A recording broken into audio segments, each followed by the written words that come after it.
Assalamu alaikum. Жалпы Кыргызстандык мекендештер.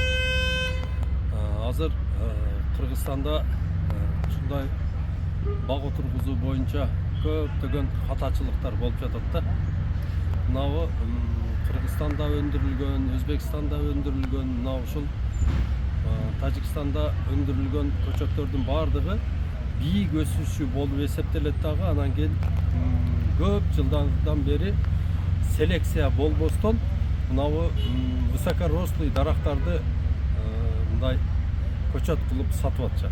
Аны деген мына ушул биздин кыргызстандык багбандар алып жанагыда отургузат дагы 10 жылдап, кээ бирки мисалы үчүн бадамдарды, мистелерди 20 жылдап түшүм күтүп отурушат.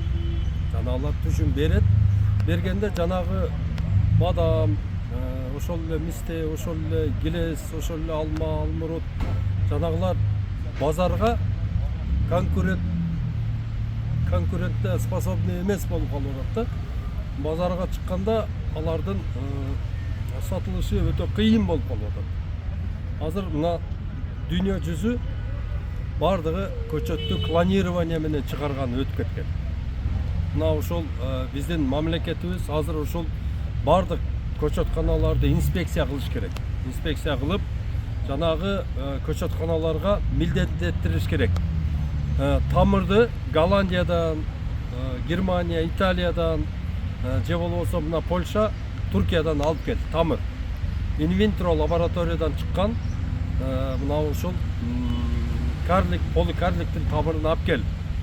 Анан ошол жактан келген маточникти отургузасын. Жанагы маточник жок дегенде 3 жыл түшүм берген болуш керек. 3 жыл түшүм бергенден кийин анын бүчүрлөрү бышкан болот. Мына ошол бүчүрдү жанагы Голландиядан, Туркиядан, Польшадан алып келген тамырды отургузуп, жанагыны жонойтуруп, мына ошо сөмөйдөй кылып жок дегенде. Мына ошого анан кийин тамыр саласын деп үйрөтүш керек. Азыр кандай болуп атат? Азыр урукту мына мисалы үчүн бирөө варенье жасайбы, бирнеге кылабы? Ошолордун кокон гилестин уругун алып атат, алманын уругун, алмуруттукун уругун алып атат дагы аны жерге сеп, жанагыдан чыккан немени, баягы отростукту ошого анан кийин мына ошол биз Туркиядан алып келген көчөттөрдүн бүчүрүн салып атышат. Ал бүчүрлөр дагы бышкан эмес бүчүрлөр болуп атат.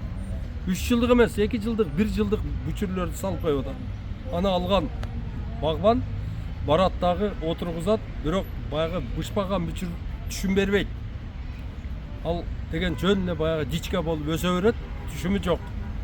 Ошон үчүн бардык багбандарга айтарым, азырынча өзүбүздө жанагы биздин айыл чарба министрлиги бардык көчөтканаларды инспекция кылып, аларды деген дүйнөлүк стандартка алып келмейин, алардан көчөт алганды токтотуп туруш керек. Мына азыр Польшадан, Италиядан балдар алып келип атат, Туркиядан алып келип атат. Ошол көчөттөрдү алып отургузуп тургула. Убактылуу 1-2 жыл. 1-2 жылдан кийин мына биздин мамлекетибиз дагы Кудай кааласа көңүл буруп, мына инвинтро лабораториясы менен сонун заманбап көчөтканаларды кылса, мына ошол жерден алып баштайбыз анан. Ага чейин мына ушул местный көчөттөрдү отургузбагыла. Өзбекстандыкын, Тажикстандыкын дагы отургузбагыла. Алар жөн эле силердин убактыңарды алат, мээнетиңерди алат, акчаңар кетет. Анан кийин баягы багбанчылык кылууда көңүлүңөр сууп калат да. Ошон үчүн урматтуу туугандар, мына Абдулла Ташиев жалаң эле ушул четтин товарын мактай берет деп атат. Андай эмес туугандар, силердин гана пайдаңарды айтып атабыз. Мейли, менен албагыла. Макул, менин шакирттеримен албагыла. Башка жактан алгыла. Макул. А бирок сөзсүз түрдө поликарлик же карлик клонирование менен чыгарган инвинтро лабораториядан чыккан гана тамырга уланган, сапаттуу прибойго уланган көчөт алыңыздар. Ошонун миңдеп пайдасы болот. Анан кийин дагы бир айтып коеюн. Мына биздин местный көчөттөрүбүз баягы Star Crimson, Jonathan, так, Превосход,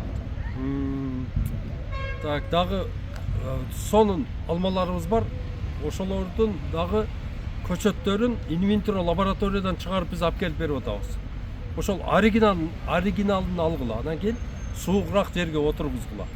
Мына ошолорду гана сата аласыңар да. Стандартка жооп берген мөмө түшөт. Анан дүйнө жүзү азыр башка алмаларды сурап атат. Башка кокон килес сурап атат. Башка алмурут, башка шабдалы, башка нектаринди сурап жатат. Мына азыркы биз өзүбүздүн чок güzel, анан кийин баягындай итальянский же германский деп койгон сорттор өтпөйт. Ар бир сорттун өзүнүн сертификаты болот. Мына ошол сертификат менен Кытайга, башка баягы серьезный рыноктарга сертификат менен чыгабыз да.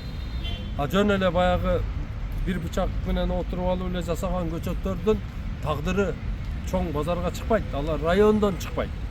Эгерде 1 гектардан ашык сонун кылып бак кылам десеңиздер, туугандар, сөзсүз түрдө инвинтро лабораториядан чыккан сапаттуу көчөт алыңыздар. Мына эми бүгүнкү сабагыбыз ушул болду. Көңүл бурганыңыздарга чоң рахмат.